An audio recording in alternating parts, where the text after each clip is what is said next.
নমস্কাৰ সকলোলৈকে পুনৰবাৰ স্বাগতম জনালোঁ। আজি আমি আলোচনা কৰিবলৈ লৈছোঁ মুখ্যমন্ত্ৰী মহিলা উদ্যমিতা অভিযানত যিসকলৰ নাম অহা নাই তেখেতসকলে কি কৰিব লাগিব। ইয়াৰ লগতে অৰুণোদয় আঁচনিত যদি আপোনাৰ নাম কটা গৈছে বা নাম নতুনকৈ উঠিব লাগিছিল কিন্তু উঠা নাই তেতিয়াহ'লে আপোনালোকে কি কৰিব। অৰুণোদয় আঁচনি 3.0 ইতিমধ্যে লিষ্ট আউট হৈছে। এই লিষ্টত যদি আপোনাৰ নাম নাই তেতিয়াহ'লে আপোনালোকে 30 জুনৰ ভিতৰত আপোনাৰ নামটো অন্তৰ্ভুক্ত কৰিব পাৰিব। কেনেকৈ কৰিব সেই সম্পৰ্কত মুখ্যমন্ত্ৰী মহোদয়ে ইতিমধ্যে উল্লেখ কৰিছে। ইয়াৰ লগতে মুখ্যমন্ত্ৰী মহিলা উদ্যমিতা অভিযানৰ পৰা বহুতো মহিলাৰ ইতিমধ্যে নাম কটা গৈছিল। যিহেতু মুখ্যমন্ত্ৰী মহিলা উদ্যমিতা অভিযানৰ বাবে যিসমূহ চৰ্ত বান্ধি দিয়া হৈছিল সেই চৰ্তৰ অধীনত নপৰা বহুতো মহিলাৰ নাম কটা গৈছিল। কিন্তু ইয়াৰ মাজতো এনে কিছু মহিলা আছিলে যিসকলৰ সকলো চৰ্ত পূৰণ হোৱাৰ পাছতো নাম কটা গৈছে। এতিয়া সেই মহিলাসকলে কি কৰিব এই সম্পৰ্কত যিহেতু আপোনালোক বহুতে কমেণ্ট কৰিছিলে, ইতিমধ্যে মুখ্যমন্ত্ৰী মহোদয়ে এই সম্পৰ্কতো উল্লেখ কৰিছে কেনেকৈ আপোনালোকে আপোনালোকৰ নামটো পুনৰ অন্তৰ্ভুক্ত কৰিব পাৰিব। 30 জুনৰ ভিতৰত আপোনালোকে আপোনালোকৰ বিধায়কৰ পৰা নাম লিখাই আনি এই দুয়োখন আঁচনিতে আপোনালোকৰ নাম অন্তৰ্ভুক্ত কৰিব পাৰিব। এই সম্পৰ্কত মুখ্যমন্ত্ৰী মহোদয়ৰ মুখেদিয়ে আপোনালোকে বক্তব্য শুনকচোন।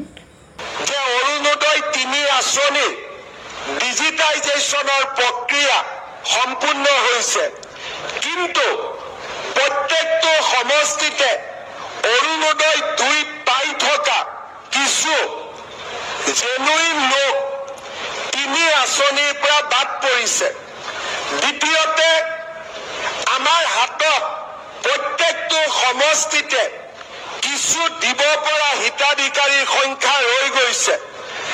আমি যাতে নতুন অৰুণোদয় অতি সোনকালে আৰম্ভ কৰিব পাৰোঁ, মই ডিব্ৰুগড়ৰ বিধায়কসকল আৰু আমাৰ কাৰ্যকৰ্তাসকলৰ সহযোগিতা বিচাৰিছোঁ যাতে 30 জুনৰ ভিতৰত আমি অৰুণোদয় প্ৰক্ৰিয়া সম্পূৰ্ণ কৰিব পাৰোঁ। মুখ্যমন্ত্ৰীৰ মহিলা উদ্যমিতাৰ আমি ইতিমধ্যে তালিকা প্ৰকাশ কৰিছোঁ কোন মাহত কোন সমষ্টিত আমি এই ধন আমি বিতৰণ কৰিম। 30 জুনৰ আগতে কোনোবা যদি পাবলগীয়া মহিলাৰ নাম এই আঁচনিৰ পৰা বাদ পৰিছে, বিধায়কসকলৰ জৰিয়তে এই নামো আগবঢ়াই দিবলৈ অনুৰোধ কৰিম। কাৰণ আগষ্ট মাহৰ পৰা জানুৱাৰী মাহলৈ আমি নিৰন্তৰ 125টা সমষ্টিত এই আঁচনিৰ ধন বিতৰণ কৰিম। 30 জুনৰ পিছত তাক আৰু আমি ঠিক কৰাৰ বাবে সুবিধা নাথাকিব। CM ট্ৰিপলে মুখ্যমন্ত্ৰীৰ আত্মনিৰ্ভৰ অভিযানৰো হিতাধিকাৰী নিৰ্মাণৰ কাম বা যোগ্য যুৱকৰ নাম 30 জুনৰ ভিতৰত শেষ কৰিবৰ বাবে মই আমাৰ বিধায়ক আৰু পঞ্চায়ত বা আমাৰ কাৰ্যকৰ্তাসকলক অনুৰোধ কৰিম।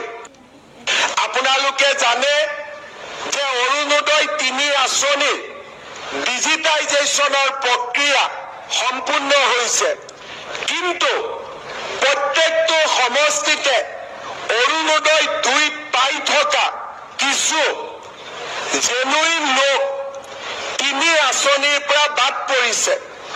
দ্বিতীয়তে আমাৰ হাতত প্ৰত্যেকটো সমষ্টিতে কিছু দিব পৰা হিতাধিকাৰীৰ সংখ্যা ৰৈ গৈছে।